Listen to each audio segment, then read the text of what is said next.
Well, here we are again, streaming stories of entrepreneurship, leadership, private business, family business, public business, nonprofit business, over 7,000 organizations.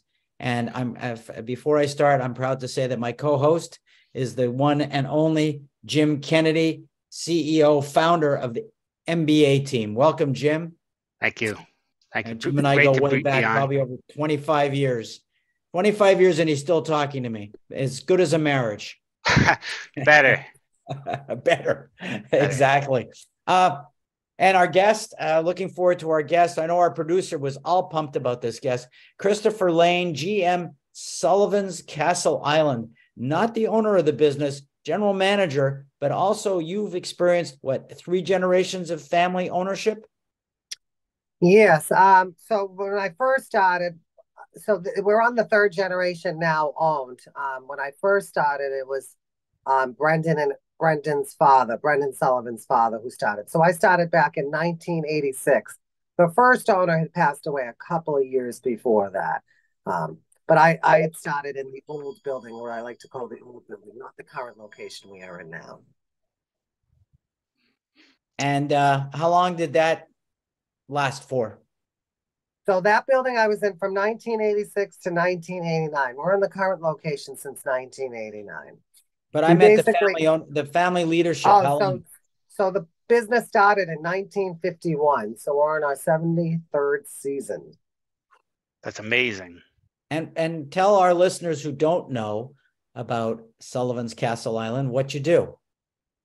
So Sullivan's Castle, I'm the general manager of Sullivan's Castle Island. We have another location that just opened up in Hanover a couple of months ago, but I've been here since 1986. I've been a manager since 1991.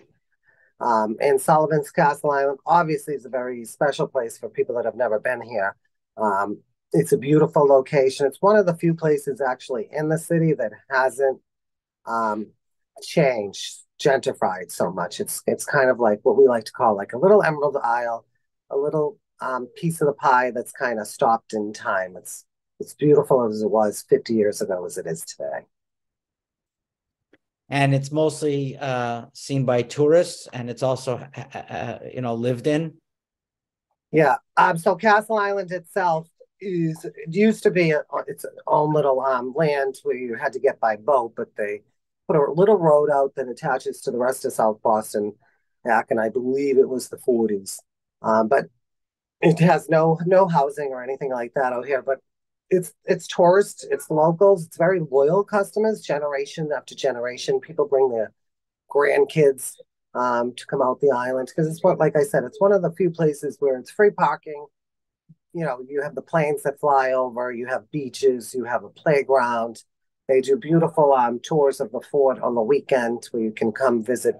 They do historical touring on the weekends, on Saturdays and Sundays, all throughout the summer. So how do you sustain yourself?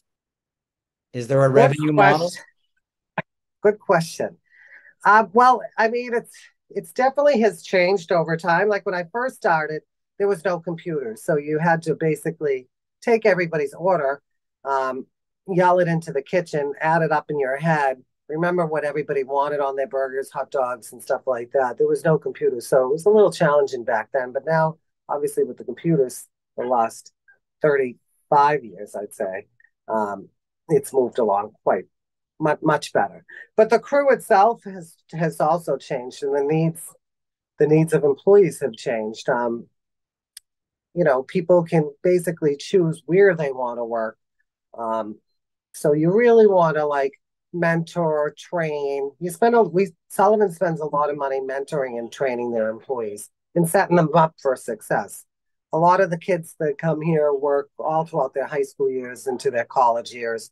The retention here has always been very special. A lot of people work 8, 10, 12, 15 years. We have one employee that's actually been here for over 50 years.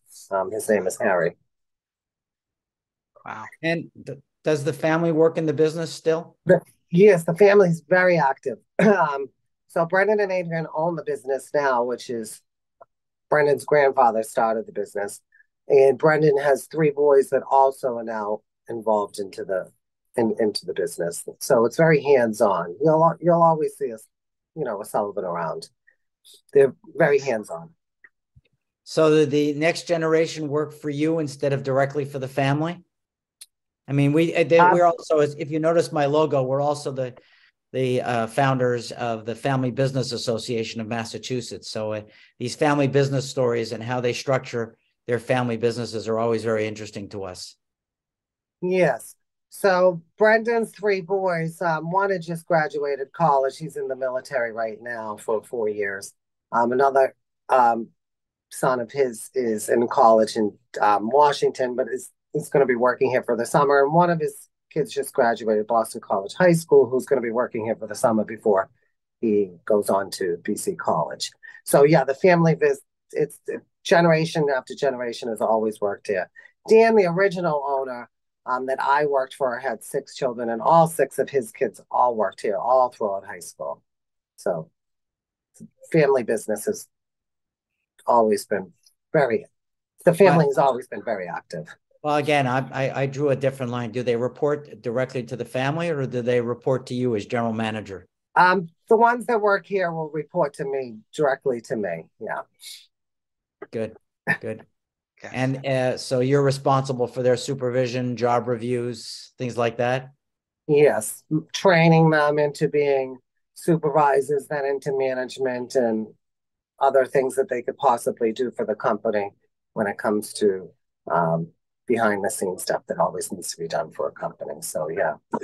And we also have, like, Sullivan's on Castle Island has a crew. We like to get it up to about 65 employees for their summer. So a lot of them are just summer, high school kids and college kids that will work strictly in the summer when we need a lot of employees. But we're open pretty much from the beginning of March all the way till almost December on Castle Island. And then we take a hiatus and a little winter break. Well, I'm going to ask a Jim question.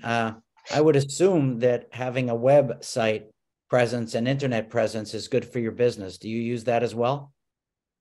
Yes. The website, I mean, that's the first thing, especially like nowadays, like everybody Googles and then goes on to the website. So keeping that website up and current of the menus for here and the other locations, and the hours and the operation and all that stuff. We also sell merchandise online. We sell merchandise in the store, gift cards, but online ordering is one of the big things too. So you really got to keep that website up active.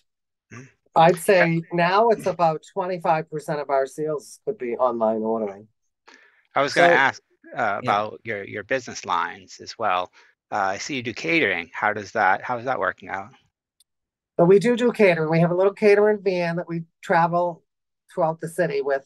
But most of our catering is people that are having group outings on the island, whether it's a school bus of kids coming in that want 100 burgers, 100 hot dogs, 100 fries, things like that. We'll feed them out the side door so they can enjoy like the beautiful island. But we do many catering orders to we try to stay pretty much like Boston, right outside Boston, not too far, because as you know, like it's fast food. So you want to be able to make sure the quality of the food is there, so you can't really travel too far.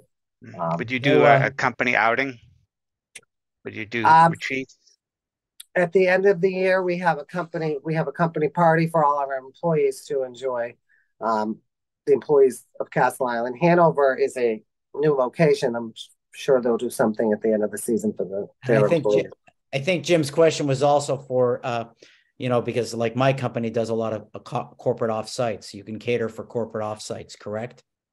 Yes, we can. Yeah, we absolutely can. So I'm going to ask you a final question, Chris. 37 years ago, if I would have said to you, you're going to probably be inching up to a 40-year career at Castle Island, what would you have said to me? As a 14-year-old kid, I would have said, oh no, I'm just here to have fun with my friends and just enjoy the summer. And after that first year, I started with 4 of my friends. They all did different paths in life. And here I am 40 years later, still enjoying it and still loving it. The reason why I love the job so much is really because the employees and the loyal customers, and the family. The family's a great family to work for. So if somebody's looking for you or Castle Island because they want to plan some kind of day or event, how would they find it? They could absolutely go onto our website. It will have directions to how they can get out here. But also they can contact us through our website if they're looking for a group outing or they need catering needs or anything like that. But when it comes to like having more than, say, 20 people on the island, they have to contact DCR and get a permit to whether they're having a picnic or a big group or anything like that. There's a lot of road races and stuff like that they have to contact DCR for. Well, thank you, Chris. We look forward to you having a great summer. Jim Kennedy, MBA team, if someone wants to know more about you and your services, how do they find you? Sure. In your case, you might just search Boston Web Design or Boston Web Designers. We offer a range of digital marketing services in terms of SEO, web design, web development, internet marketing. And, I would definitely be interested in speaking with you at some point. I found some concerns. I'd like to bring them up and help you grow your business if you're interested in that. And a lot of it would just be free consult. You could get a lot of value from that. All right. Absolutely. I want to remind everybody, this is Radio Entrepreneurs. Thank you, Jim, and thank you, Chris. And we'll be back with more stories after this break.